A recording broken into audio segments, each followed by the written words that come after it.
Hey guys, what is up and welcome back. I'm in the Junkernaut and today we're going to be talking about my big package. I hope it's a puppy. Let's get at it. I think I'm going to start a new tradition of whenever I'm doing an unboxing, just grabbing something random off of the wall.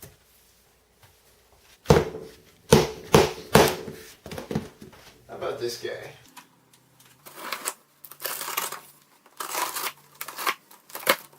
Oh boy!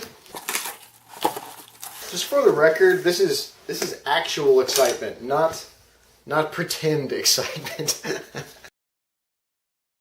Alright, so this is the Ender Mark III. This is a pretty new printer. It just came out about 3 or 4 months ago. So according to a lot of reviews I've been reading, this is basically the budget end printer that is going to overthrow the supremacy of the Annette A8 printer, which has been by far the most popular lower end, around that $200 price point. It's going to be huge. We've got absolutely the best printers. In fact, I was a star on the show, The Apprentice. We've got the greatest filaments, the best Thingiverse files, the biggest model making collection. It's going to be huge. I'm just really excited, so let's go ahead and get it unboxed. So basically we've got a little bit of a manual and some assembly instructions. A small scraper. These are for getting the prints off of the bed because they get kind of stuck sometimes. And then we've got some of the hardware in a bag. Some mini tools there that'll help us put everything together. A power cord. This looks like a extruder nozzle, part of the extruder assembly. I don't know what this stuff is. This is just some sample filament. And then we've got a little mini SD card adapter. I'm not sure the order that this stuff is supposed to come out. This is a piece. Looks like it comes partially assembled actually, so that's really nice. This looks like our power supply right here. This is actually 360 watts at 24 volts. That's quite a bit of power. That's like a small computer. So let's go ahead and start putting it together. I'm so excited. That made me dizzy. Whoa.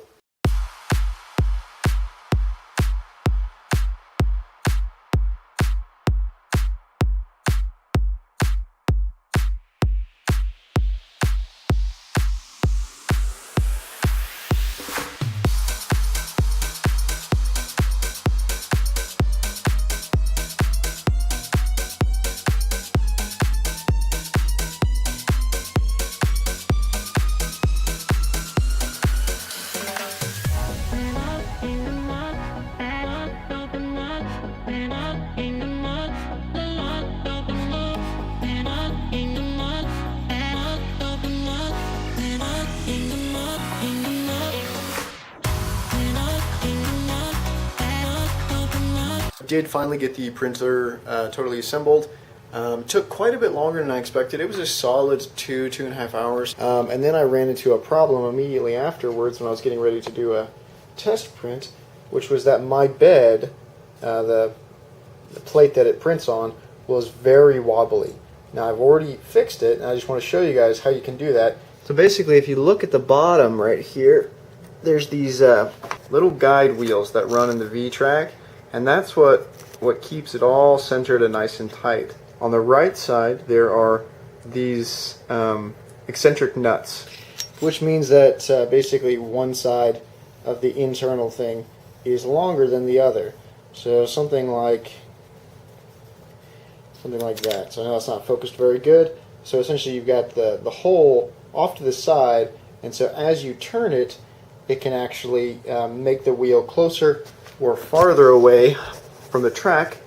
And so you just take one of the wrenches that the Ender 3 comes with, and then you adjust each one of those individually until you get it nice and snug.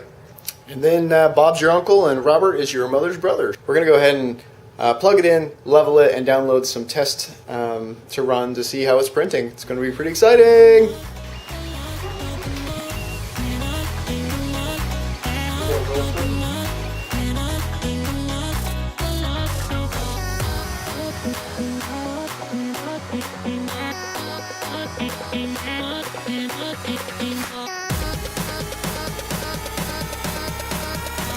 Yeah, buddy!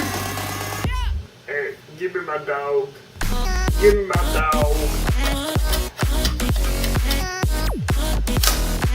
this is not really a review. I could already tell you about, 4 or 5 days into owning one that it was not overhyped. The hype is real. This printer is just mind-blowingly good for the cost. And I don't think the video would really be complete if I didn't at least show you a couple of completed prints. This is the test print that comes with the printer. It's already on the SD card. So this is kind of a freebie. But even this, I was pretty impressed with how good the finish was. You can feel the layers between the filament a little bit, but really turned out nice. Now the second thing that I decided to print, which would be the first real print in my opinion, because I had to find it and set all the settings myself, so there's a lot more involved. And I picked this little mini D&D elf. And he's really got some pretty good detailing on him. He's only 1.4 inches tall, so it's not very tall at all. The fact that we've got all that detail, even in his bow, his arrows, his face, just really amazing. Now it took me about 20 attempts to successfully get this to print that I kind of tinkered with it over about 10 hours. But once I found the settings that worked and figured out what each one of those problems that I was running into was, I have not had a single failed print in the last 4 or 5 days. Doesn't matter if it's just a teeny tiny print, doesn't matter if it's as big as my printer is capable of doing, it has just done awesome.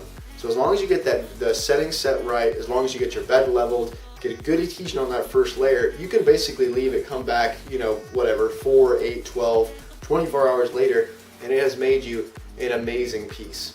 Now is it possible that the quality could degrade and parts could break over time? Of course, and I'm kind of expecting it.